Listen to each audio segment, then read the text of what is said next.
Have you ever read the Bible and wondered, could it be talking about places far beyond ancient Israel? Imagine a small island nation in Southeast Asia, thousands of miles away from the Holy Land, somehow woven into God's unfolding plan. Sounds unlikely? Maybe.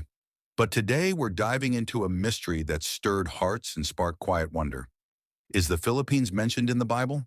Now let's be clear, the word Philippines doesn't appear in any verse. But the Bible is full of poetic language, visions of distant islands, people at the edge of the world singing new songs, places once lost in darkness, now shining with light. These aren't just metaphors, they're clues. This isn't only about prophecy, it's about purpose. A purpose that may include a nation once hidden on the edges of ancient maps, yet today stands as one of the world's largest Christian populations.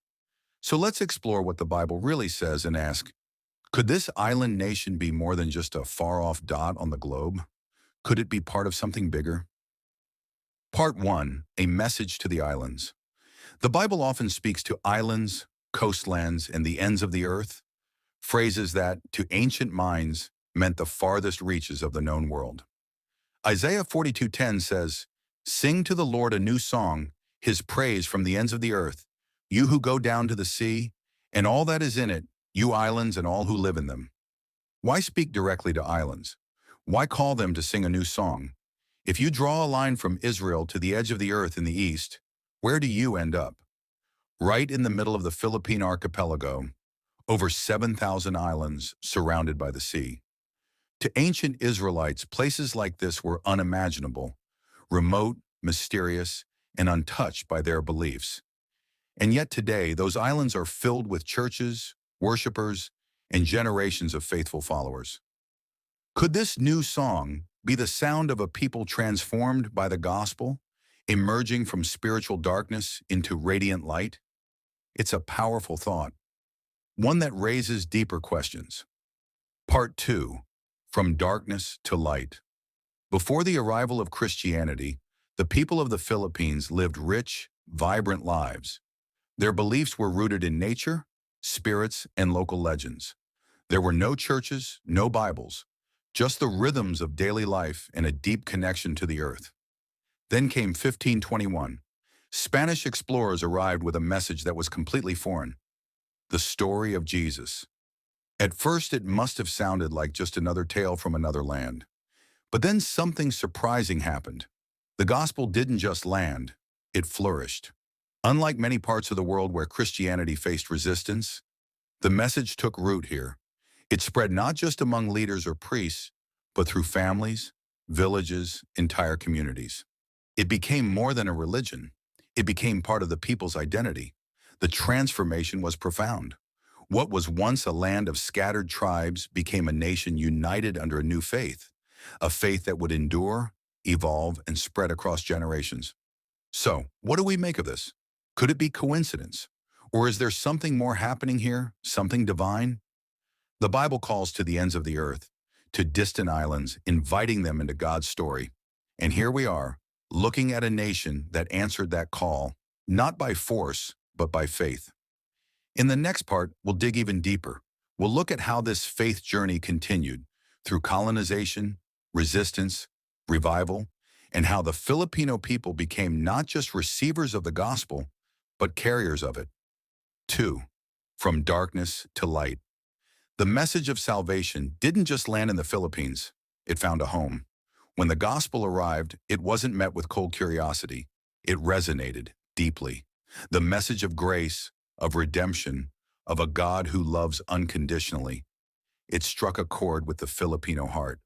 And from that moment on, everything began to change. Churches were built, not just as buildings, but as centers of life. People didn't just listen to the teachings of Christ, they began to live them. By the 16th and 17th centuries, Christianity wasn't a foreign religion anymore. It had traveled from bustling cities to quiet, hidden villages. It shaped not only worship, but culture, identity, and the heartbeat of a nation. Today, the Philippines stands as the beating heart of Christianity in Asia. It's not just a place where Christianity exists, it thrives. Faith isn't tucked away for Sundays. It's spoken in conversations, sung in streets and danced in festivals.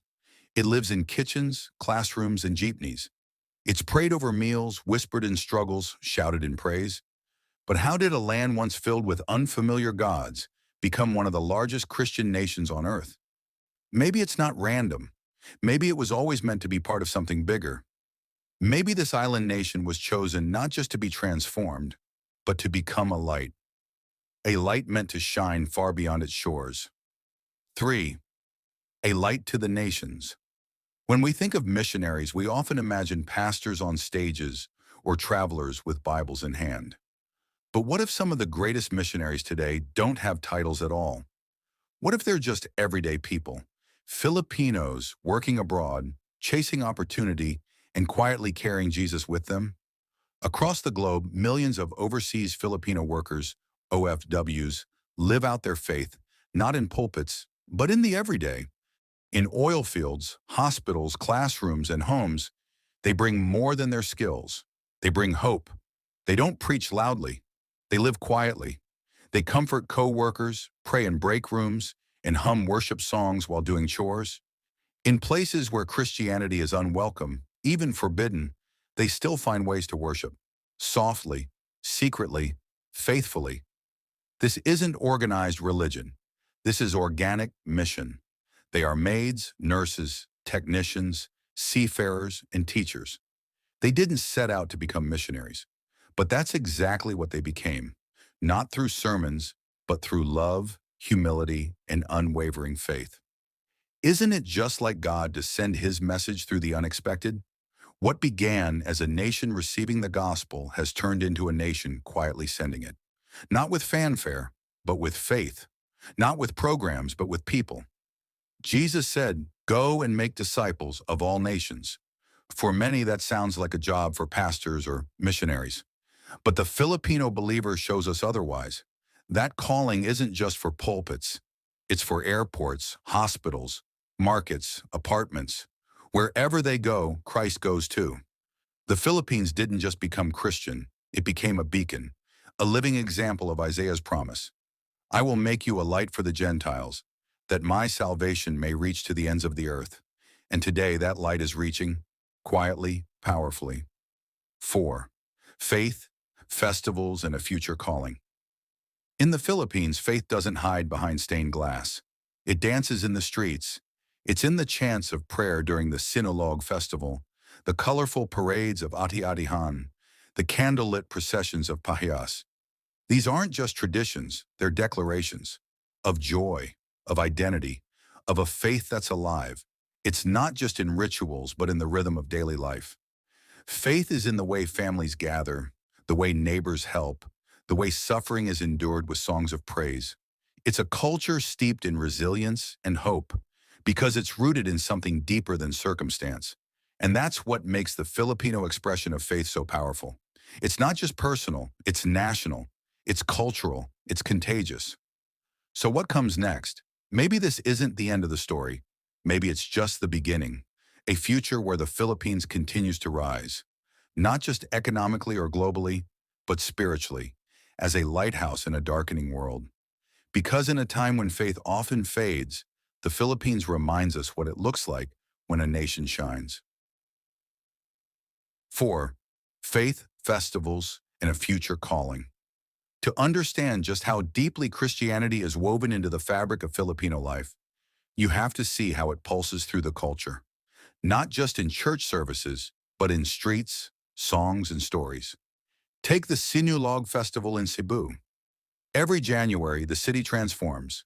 What began centuries ago as a tribute to the Santo Niño, the child Jesus, has become a breathtaking expression of faith. Millions flood the streets. They dance not for applause, not for show, but as a vibrant physical act of worship. Colorful costumes swirl, drums thunder, feet move in rhythm, all telling one story. We were once in darkness. Now we dance in the light. Then there's the Feast of the Black Nazarene in Quiapo, Manila. Imagine it, over 1 million barefoot pilgrims pressing through the heat, through crowds so thick they can barely move, all for a chance to touch a wooden statue of Christ. Why? Because to them, That statue isn't just wood. It's hope. Some carry sickness. Others carry sorrow. All carry faith, raw, aching, and real. These aren't just festivals. They're living, breathing declarations of belief. They say, we remember, we believe, we belong to something greater. And this faith isn't confined to major events. In the rural provinces, every town has its patron saint. Every meal begins with prayer. Jeepneys roll by with Bible verses painted across their windshields. And in countless homes above family portraits and diplomas hangs a crucifix, a quiet but constant reminder, this house belongs to Christ. In the Philippines, faith isn't a Sunday activity. It's a way of life, a heartbeat, a national language. But maybe, just maybe, it's more than cultural. Maybe it's prophetic. Isaiah 69 says, "Surely the islands look to me. In the lead are the ships of Tarshish, bringing your children from afar." Could it be that these islands spoken of so long ago echo the story of this island nation? The Philippines, an archipelago of over 7,000 scattered islands, is physically divided, but spiritually united. United in worship, united in mission, united in calling. This unity, this consistent outpouring of faith through joy and suffering, celebration and sacrifice, points to something bigger than tradition. It whispers of purpose. What if the Philippines isn't just reflecting God's light, but carrying it? What if it was meant not only to receive the gospel, but to ignite it? Could this nation, tucked away in the Pacific, be a spiritual bridge between East and West, between history and destiny? A living witness to the world of what it truly looks like to follow Jesus, not just in rituals, but in the everyday. Because in the Philippines, faith is not hidden. It's not quiet. It walks barefoot through the streets. It dances in colorful parades. It prays over every meal and sings out loud in hospital corridors and overseas dorm rooms. It suffers, yes, but it also shines. And maybe that bold, joyful, unwavering faith is exactly what the world needs right now. 5. A nation called, a world challenged. Now we come to the final part of our journey.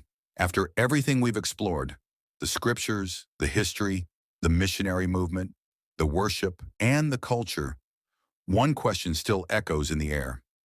Is the Philippines truly called by God? There's no verse that mentions the Philippines by name. No book in the Bible where it's spelled out in black and white. But maybe that's the point. Maybe God wasn't pointing to names. Maybe he was pointing to patterns, to purpose. In Isaiah 42:10, we read, "Sing to the Lord a new song, his praise from the ends of the earth. You who go down to the sea, and all that is in it, you islands, and all who live in them." This isn't just poetic language, it's a prophetic blueprint. A promise that even in the farthest, most forgotten places, worship would rise, light would shine, and people would carry hope to the nations. The Philippines fits that pattern in a way that's hard to ignore. Once it was a land of many gods, a land unknown to Israel, a people far from Jerusalem in both distance and belief. But today, it stands among the largest Christian nations on earth. And not only that, it has become a missionary force, not by sending thousands of preachers, but by sending millions of workers who carry Christ in their hearts. They've brought the gospel to countries where churches are banned. They've prayed in secret, sung softly through pain, and loved boldly in places filled with fear. They didn't plan it, they lived it. This is not coincidence. This is calling. But here's the part we can't afford to miss. This isn't just a story about the Philippines. It's a challenge to all of us. Because if God can use a humble, scattered island nation, far from the center of the ancient world, to carry his message to the ends of the earth, then what about you? What about your town, your voice, your story? This isn't just about geography, it's about availability. The Philippines shows us that faith doesn't need a stage. It needs a heart, a willing one. So maybe the better question isn't, is the Philippines called? Maybe the real question is, 6, called to shine wherever you are. So, what about you? What about your country, your town, your home, your story? It's easy to believe that we're too small to make a difference, too far away, too ordinary. But if there's one thing God has proven throughout history, it's this. He specializes in using the overlooked. He chose a shepherd boy to bring down a giant. He called fishermen to become apostles. He raised up a carpenter's son to save the world. And today, he still calls the unexpected. Mothers, nurses, drivers, teachers, students, workers, immigrants, people who don't hold microphones or stand on stages, but who quietly carry his light into places only they can reach. The story of the Philippines reminds us, your location does not limit your calling. Your background doesn't disqualify you. Your weakness doesn't scare God. What matters most is your heart, your yes. So maybe the question isn't, is the Philippines in the Bible? Maybe the real question is something more personal. Am I living out the purpose God has placed on my life? Because the Philippines proves something powerful. It doesn't take fame. It doesn't take wealth. It doesn't take influence. It takes obedience. It takes faith. It takes people who are willing to shine, even in places others fear to go. This isn't just their story. This is your invitation. Wherever you are, in a city apartment, a rural town, or even a quiet corner of the internet watching this, God sees you. He knows your name. He knows your doubts. He knows your dreams. And He's not done writing your story. You are not forgotten. You are not too far. You are not too late.